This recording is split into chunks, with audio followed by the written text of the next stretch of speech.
Hey y'all. So I did a group of videos today giving a brief outline of the policy declaration for Conservative Party of Canada. I just gave a brief skim over what was in the document, but there's a couple things I kind of wanted to focus in on. I'm gonna read it. So this is in the section 92, protecting children's mental and physical health. A Conservative government will protect children by prohibiting life-altering medicinal or surgical interventions on minors under 18 to treat gender confusion or dysphoria, and encourage positive mental and physical health support for all Canadians suffering from gender dysphoria and related mental health challenges. I'm sorry, what? So the first part of this that I want to go over is the fact that they're taking the rights away from parents. Okay? If you have a child that has questions about their gender, they're going through the process. In Canada, you don't just make an appointment with a plastic surgeon and bring your kid in and make changes to their body and swipe your credit card and go home. That's not what's happening.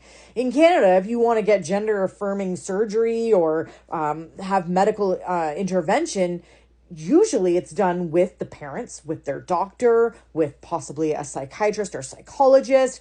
There's steps that have to be taken. Parents don't just go out on a weekend and do these things to their children. So with all these medical professionals and you as a parent, don't you feel like you are the person that should be able to make this decision? Why is this decision up to the government? Now we get to the second part of that.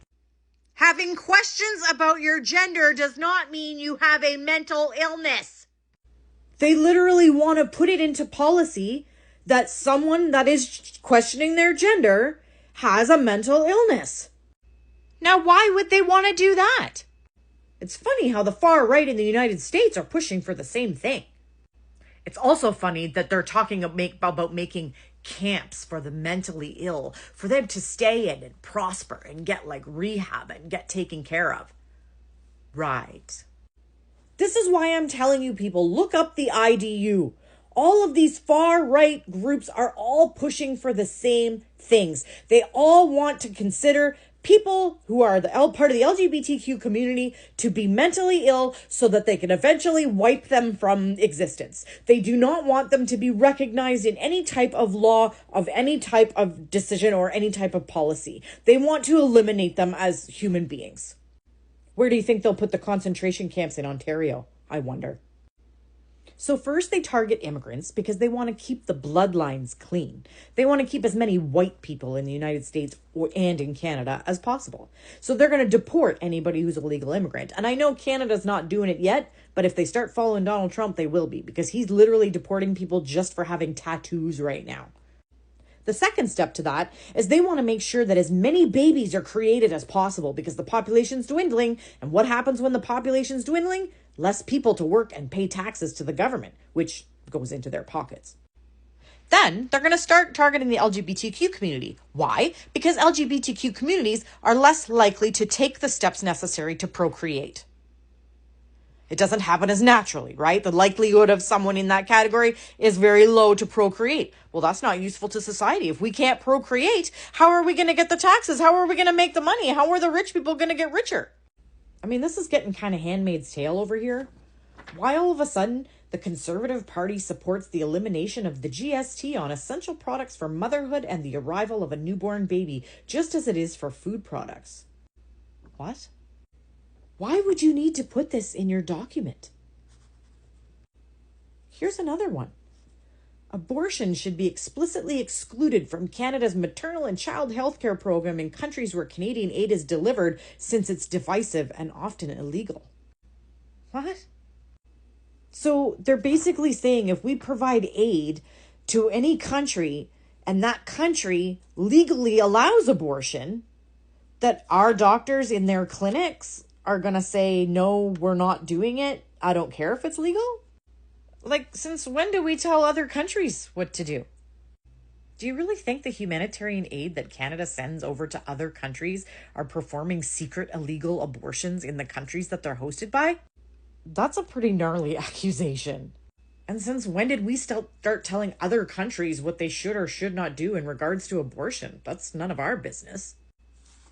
And last but not least, this policy is in regards to assisted human reproduction and related research.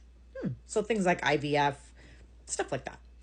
This field should be governed by principles that respect human individuality, integrity, dignity, and life. In recognition of the ethical and scientific concerns around research using human embryos, we support an initial 3-year prohibition on embryonic research.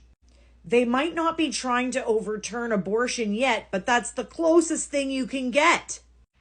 The basic premises behind the argument of not wanting abortion to be legal is that once the human embryo is created, that's where life begins. And if you verify that that's where life begins, that gives the fetus more rights than the mother. And that is the argument that you take on the way to reversing the decision on abortion. This is the Conservative Party waving a big white flag to the entire world, to the Republicans, to Peter Dutton in Australia, to all the members of the IDU, who's led by Stephen Harper, far-right conservative. It's a big white flag to those people that Canada Conservatives will surrender to the theory of white supremacy. This is no longer a conspiracy theory, people. It's a big white flag to the racist white supremacists of the world saying Canada will follow you. This is exactly what's happening. This is no longer a conspiracy. Come on, people. We need to do better. Pay attention. If you live in Canada, this is way bigger than getting a middle-class tax cut, people. We are actually in the middle of a global push for white supremacy. They don't care about the Native Canadian people. They do not care about anybody with a different culture other than white people. They want to deport anybody that has brown skin, and they want to make sure that women procreate white people. And watch, as the policies start coming out, they're going to be promoting more things like women should be able to stay at home and take care of their children while the men go to work. Well, the men are going to go to work all right with no unions, and they're going to make less than minimum wage. So they're going to be slave labor. This is the ideology that the Canadian Conservative Party is aligning itself with. This is no longer a conspiracy, people. It is happening right now. If you lived in the time of the Mustache Man, and you knew there was something you could say or something you could do to stop that from happening to all of those people, would you have done it? Would you have stood in the streets and protested to make sure that the government stepped in and make sure that kind of horrific thing didn't happen? The best part is our problem right now and our threat can be handled by you sitting in your bed doing nothing. The best way to fight fascism is to open people's eyes. Get your friends and family to join TikTok and then use hashtag Eurotalk or hashtag WorldTalk. It's videos from people all over the world, all over Europe, that kind of grouped together when the US was offline for 24 hours back when the TikTok ban happened. So now all of a sudden you can get your content flooded with people from other countries that talk about the different political storms that are going on in their countries right now. You will see that this is a global movement. You will see there are other countries dealing with these exact same issues right now. Start learning about those countries. Start listening to the people that live there. Start listening to people in Finland about how they like to live and how wonderfully happy they are with their government and the fact that our government wants to push us in the right direction towards that. Start learning about the signs of fascism and the things that are standing behind it. This is what's happening right now. You'll see. We're not the only ones that think this. The best thing to do is to educate yourself. Band together with a group of people like me or other fact checkers that are out there giving you the proper information. And then all you got to do is join TikTok and click like and share. Learn about right-wing propaganda from different countries other than our own people and what they're telling us. Learn what other people are seeing, and you'll start to see the similarities between the Conservative Party and all of these right-wing extremists.